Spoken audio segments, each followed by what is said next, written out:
Hey guys, how y'all doing?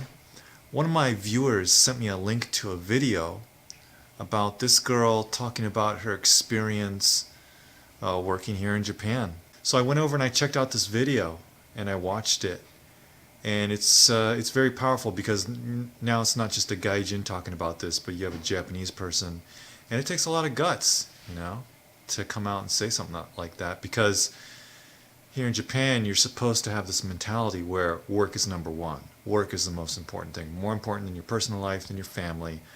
Work is the end all, be all. And if you don't think that way, you're either lazy or you're not conforming. And people look down on you. I've been here for 16 years, okay? And I finally have found a job that I enjoy. I love my boss. I teach at a little local kids school. I like the students, even the little shit devils that run around making dust storms behind them. It's all a matter of finding the right place. But God, have I worked at some awful places. By the way, Ria's back there making ramen for us for dinner. Probably the worst things for me that I see personally in my own experiences here in Japan is there has been places where I worked where I saw people, Japanese people, just running around and pretending like they're busy when there's really nothing to do, working overtime and just to impress the boss, and like I remember, this is not, I mean, I was teaching them. I was working at a very big company. It's worldwide famous. I was teaching them English, and this one student I had, he was just like, his eyes were just kind of closed and he was about to like fall over, but he was trying to take it in, And I'm like, dude, what's wrong? And he's like, I worked until 4 o'clock in the morning, and then I went home and I woke up at 6 o'clock and I came back to work. And I'm just like, God, man. And he was one of the supervisors, so I'm guessing he had a lot of responsibility, and he felt like he had to live up to those expectations. But really, for me, for having lived here for 16 years and having taught a lot of salarymen, and even in my own working environment, I've worked at dozens of different companies, it's just a really sick work ethic. And Japan is, because of their isolated history, it's been created they've created it themselves. And now what needs to happen is they need to kind of look at what's going on in the rest of the world.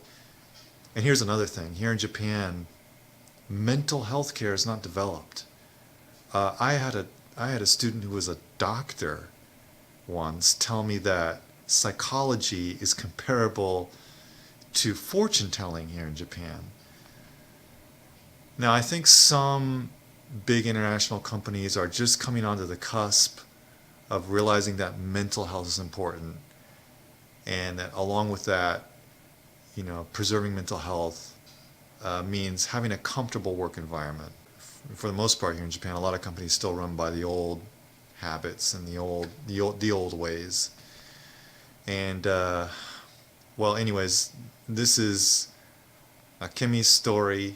And again, I give her a lot of praise for being able to talk about it. Because like I said, if you complain or if you don't want to work, people think you're lazy here. They just think you're lazy and you don't have the fighting spirit. But Japan really needs to get out of this kind of sick work mentality and realize that they're putting too much pressure on people. They're working them too hard. Personally for me, like punctuality is really important here. I've had dreams, like this is so sick, I've been so stressed out from my own jobs. I've had dreams where I show up to work late, and they're just these hellish dreams, and then my boss is like chewing me out, and it's just super stressful. And that's like my brain's way of kind of getting rid of that stress is by having those dreams. But it's very uncomfortable, Oh, and by the way, asshole bosses are not confined to the boundaries of ethnicity, okay? I've had Gaijin asshole bosses and Japanese asshole bosses. But, for example, there was a huge, like one of the biggest train crashes in Japan, in Osaka in 2005. It's called like the Amagasaki rail disaster. Look it up. And they think, the investigators said that probably one of the reasons for the accident, because the driver died, so they had to make these assumptions. But they said that probably one of the reasons the driver had this accident was because he was behind on schedule. He was 60 seconds behind on the schedule. 60 seconds, and for that he was accelerating the train, and consequently he was going faster than he should have been. And when he took this turn, the train just ran off the tracks and smashed into an apartment building, and something like 160 people died. But it's just like I can relate to the pressure he felt, you know, to be on time. You know, it's like here, it's form over substance. It's more important to look busy. It's more important to be on time than to actually do a good job, or you know, have the skills that you need to really make a product, or perform well at your job. It's just all, it's form over substance. So anyways, guys, check out this video. This is Akemi, and she's telling her story. And take a look at her channel and enjoy it. Today I have this update. I left my job. Yep, I left my job. As I titled this video, I thought talking about why I decided to leave my job could be sort of an alert or something inspiring for you, or for people who are interested in working in Japan. So to begin with, I am gonna give you this norm slash common understanding about work in Japan. So in my country, it is widely understood that working hard is virtue or a wonderful thing in the whole wide world. This kind of idea is still mainstream in Japan, so many people work so hard for hours out and hours every day, until like even when they miss their last train to go home. And if they miss their last train to go home, they even take a taxi to go home. That's how they live and how the working environment goes. Yeah, that was not my case. So my case was a little different than that sort of situation. But the thing was that I was always exhausted, mentally and physically, both.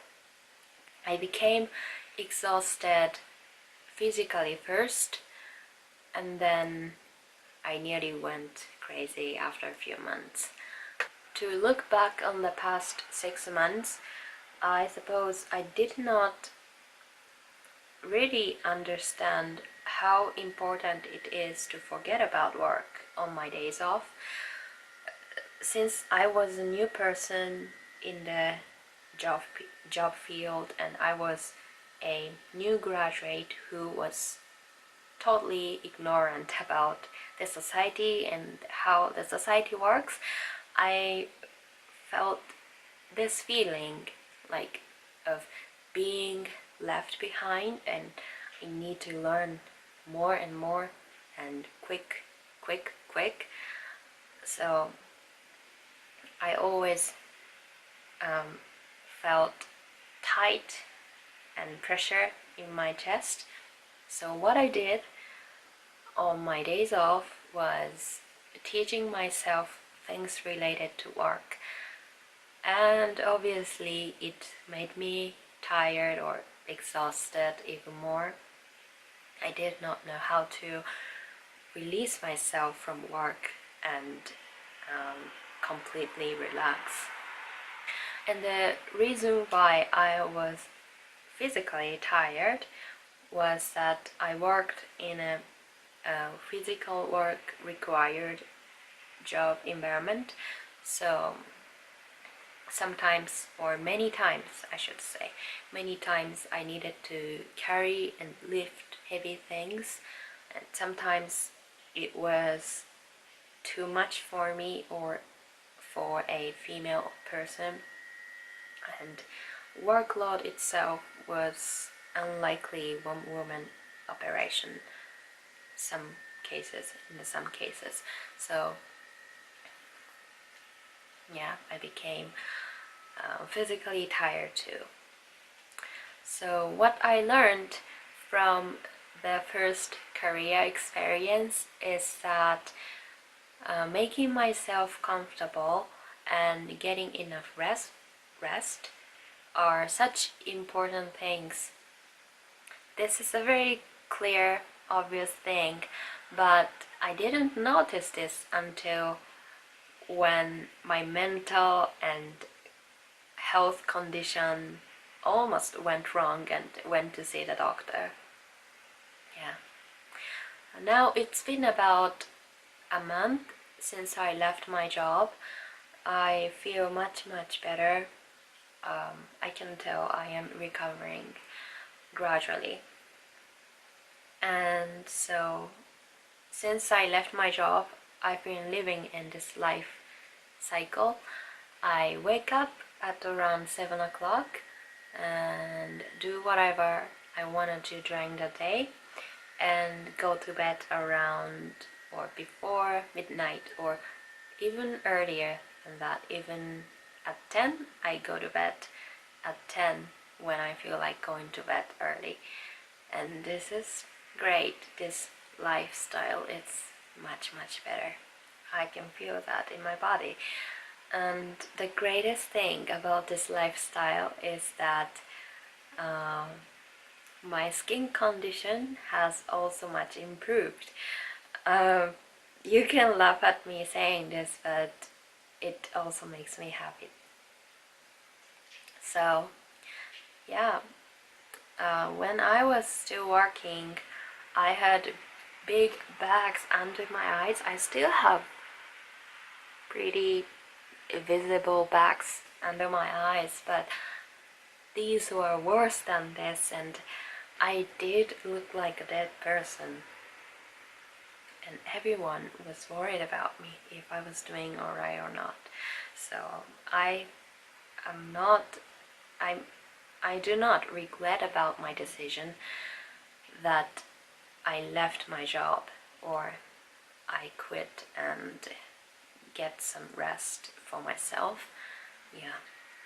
So I honestly tell you, do not work until you go crazy. Health, this is the most fundamentally precious thing you have in your life. You should cherish it. Okay, that's it for today. So I hope this video has helped you in some way. Thanks for watching. I will see you soon. Bye.